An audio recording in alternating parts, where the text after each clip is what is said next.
Okay, hi everyone. I'm sure you're as excited as I am to hear Singrid read. So just a few quick announcements. First, a reminder that Megan Muldowney's third semester project grad student presentation is tomorrow morning, 8:15. Woo! Okay, and just a few little things about the mentor request forms and requests for mentors, because this is usually when people start pulling me aside and saying, but the person I really want to work with is da-da-da-da. Just put it all on that form. Because if I made side deals with some people and not others, that wouldn't be fair, right?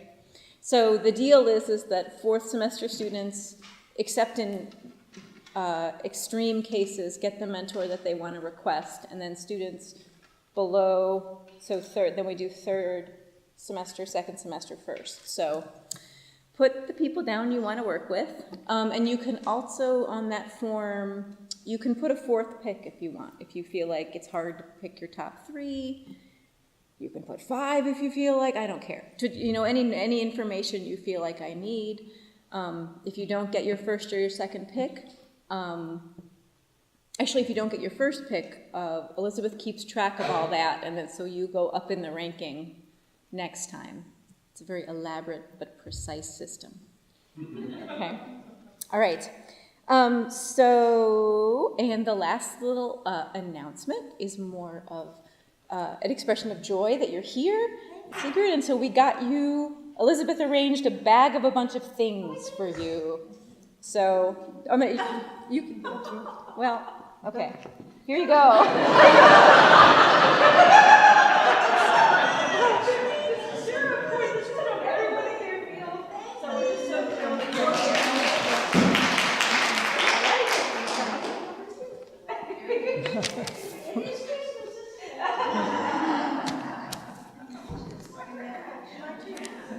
We are absolutely thrilled that Singrid Nunez, 2018 National Book Award winner for The Friend, is visiting our MFA today. On behalf of our writing community, we congratulate you, Singrid. The Friend has touched so many readers and tugged at their heartstrings with its elegance and emotion. A writer for almost 3 decades, Singrid has published 7 novels and a memoir of Susan Sontag. She contributes to numerous journals, and her honors and awards are many, culminating in last month's National Book Award for Fiction. Singrid currently teaches literature and writing at Boston College, Brooklyn College, and a new school. And this spring, she will be the Writing Fellow at Syracuse University. On accepting the award last month, Singrid said, "I became a writer not because I was seeking community, but rather because I thought it was something I could do alone and hidden in the privacy of my own room. How lucky to have discovered that writing books made the miraculous possible, to be removed from the world and to be a part of the world at the same time. We are honored, Singrid, that you are able to become a part of our world today. It has been delightful meeting you. Please give a warm welcome to Singrid."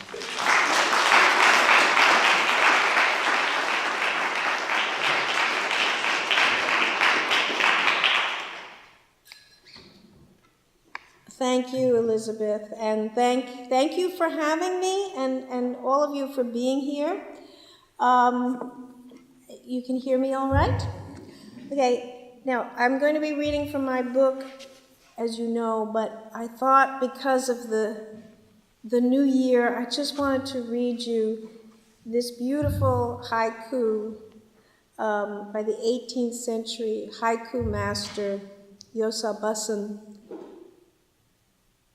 New Year's first poem written, now self-satisfied, O haiku poet. Isn't that lovely? Isn't that lovely? All right, so as most of you, if not all of you, have read the book, so you know the situation, of course, that there's the writer who loses her friend and a lifelong friend and mentor to suicide. He is the you who is mentioned from time to time. And that is how she ends up with Apollo, the 180-pound Great Dane, in her life, whom he had found abandoned in the park. So his history, Apollo's history, is not known. So there they are, the 180-pound Great Dane and the narrator squeezed into her 500-square-foot rent-stabilized apartment where no dogs are allowed, both in a state of stunned grief. And this is part 8 that I'm reading from. Advice often given to writers. Read your drafts out loud. Advice I am usually too lazy to follow. But I will try anything these days that might keep me longer at my desk. I pick up the pages I've just printed out and start reading. Behind me, I hear Apollo, who has been sleeping behind the couch, heave himself to his feet. He trots to the desk. We are about eye to eye when I'm sitting, and stares at me as if I'm doing something remarkable. Or maybe, though we've had one long walk already today, he wants to go out again.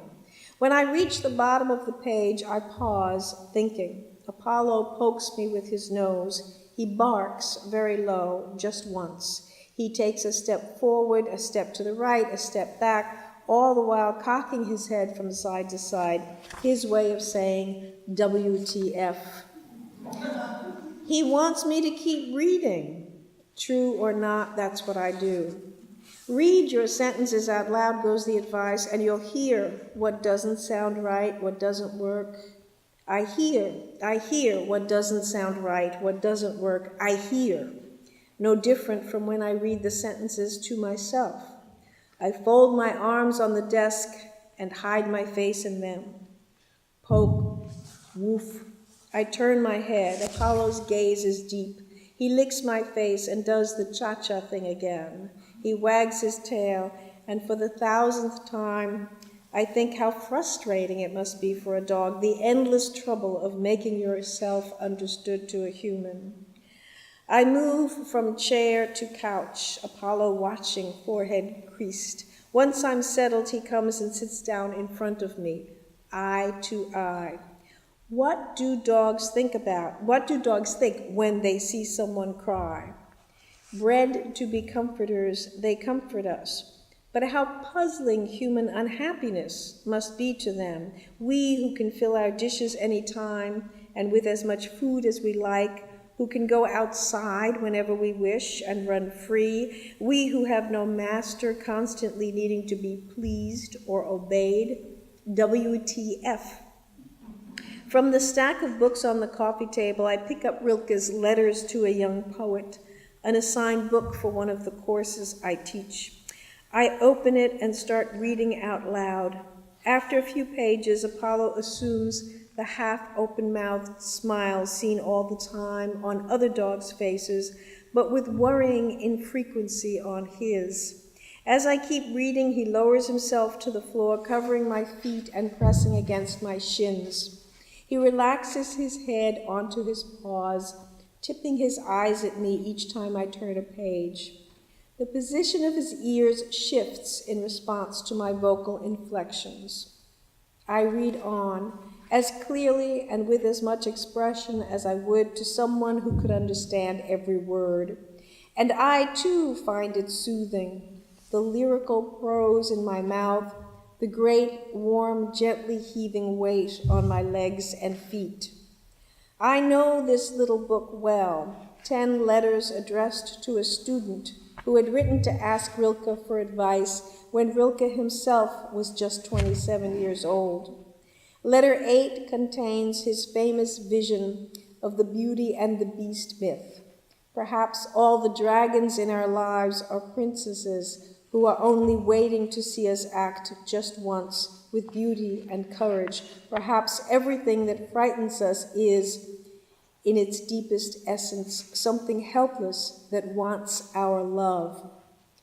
Beware irony, ignore criticism, look to what is simple, study the small and humble things of the world, do what is difficult precisely because it is difficult. Do not search for answers, but rather love the questions. Do not run away from sadness or depression, for these might be the very conditions necessary to your work.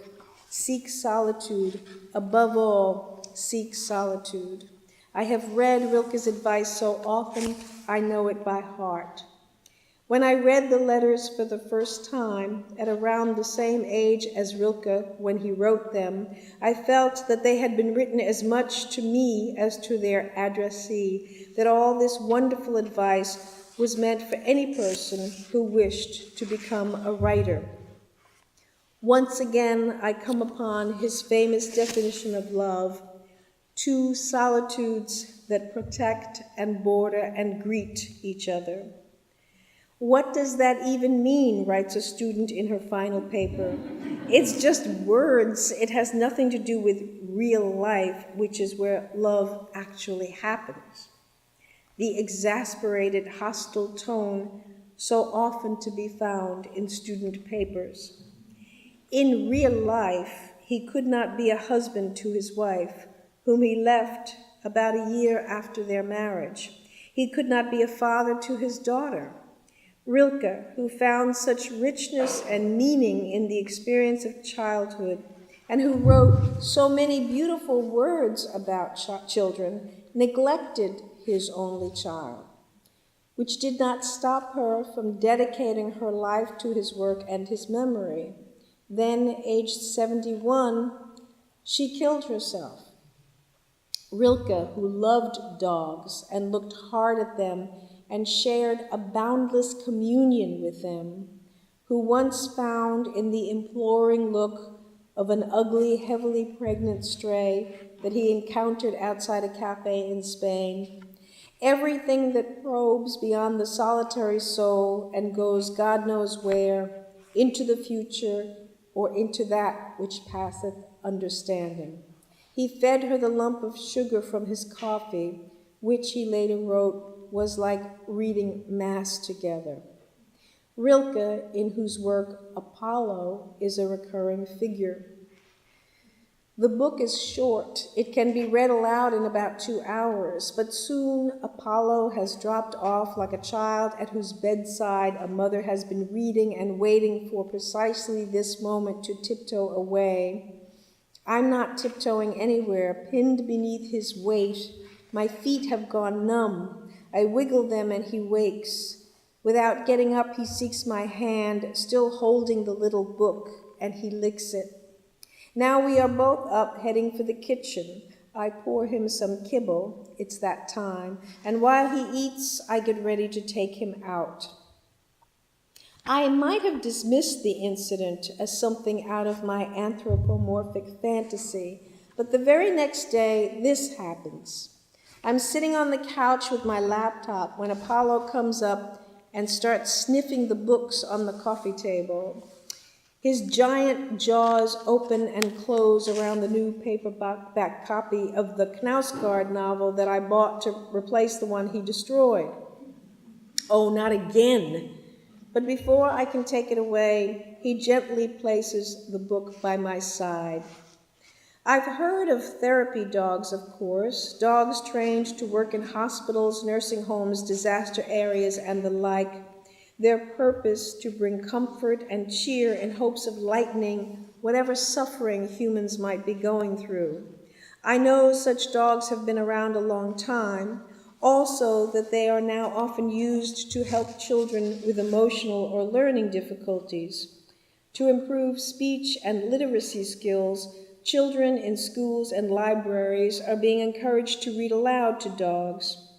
Excellent results have been reported, with children who read to dogs said to progress significantly better than children who read to other humans. Many of the listeners are said to appear to enjoy themselves, showing signs of alertness and curiosity. But an analysis of the full benefits to canines of being read to by humans is not something my research turns up. It occurs to me that someone used to read to Apollo. Not that I think he was a trained, certified therapy dog. Would such a valuable animal have ended up astray?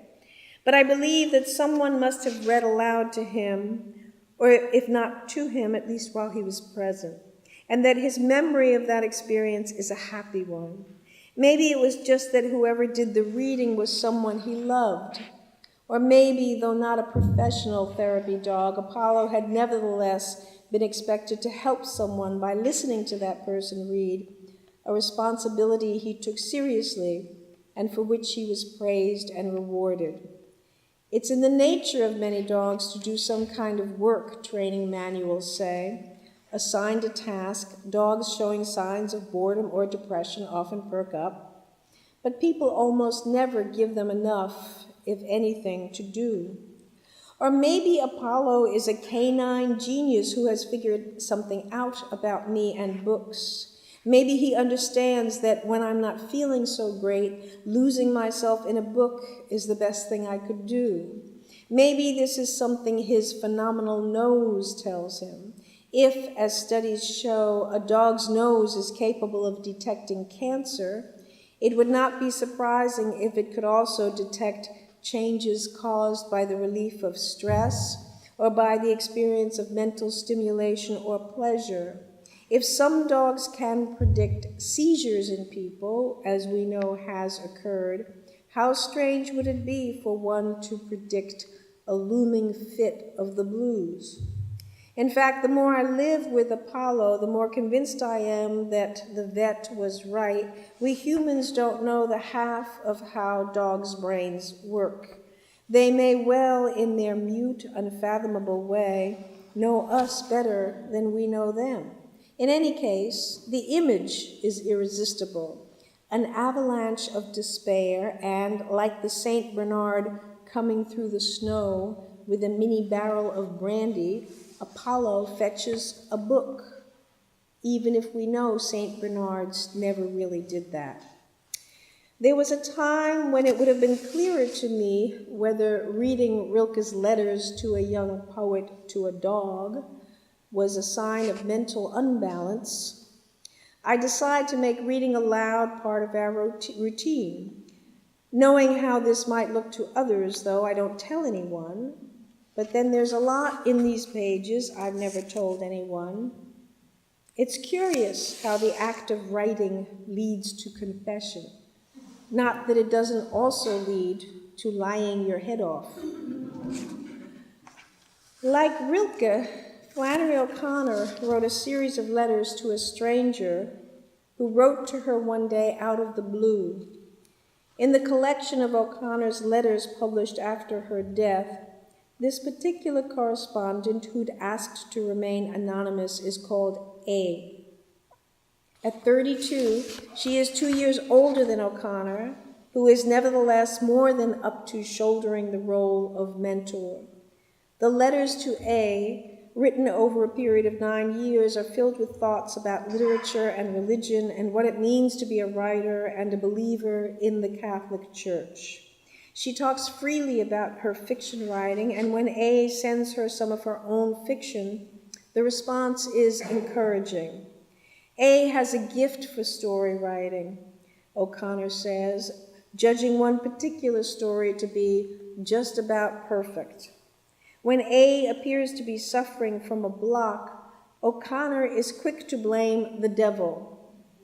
For the serious Catholic O'Connor, the devil is not a metaphor. Though in time the two women arrange to meet, they will not do so often. Meanwhile, on paper, the friendship thrives, bringing them close enough for O'Connor to call A her adopted kin. Overjoyed when A decides to join the church, she agrees to be her confirmation sponsor. But in the end, the devil won. A loses her faith. She leaves the church. Though she produces work in several genres, she publishes nothing. At 75, 34 years after O'Connor's death from lupus at the age of 39, Hazel Elizabeth Hester, known as Betty, shoots herself to death. If O'Connor had been my mentor, if she'd been writing to me, I might have asked her this. What exactly did Simone Weil mean when she said, when you have to make a decision in life about what you should do, do what will cost you the most? Do what is difficult because it is difficult. Do what will cost you the most. Who were these people? If writing wasn't painful, O'Connor says, it would not be worth doing. Turn then to Virginia Woolf, who said that putting feelings into words takes the pain away. Making a scene come right, making a character come together. There was no greater pleasure, she said. Watching Apollo sleep, the peaceful rise and fall of his flank. His belly is full, he is warm and dry. He has had a 4-mile walk today. As usual, when he hunched in the street to do his business, I guarded him from passing cars. And in the park, when a texting jogger bore down on us, Apollo barked and blocked his path before he could run into me. I have played several rounds of tug of war with him today. I have talked to him and sung to him and read him some poetry. I have trimmed his nails and brushed every inch of his coat. Now, watching him sleep, I feel a surge of contentment. There follows another deeper feeling, singular and mysterious, yet at the same time perfectly familiar. I don't know why it takes a full minute for me to name it. What are we, Apollo and I, if not two solitudes that protect and border and greet each other? Thank you.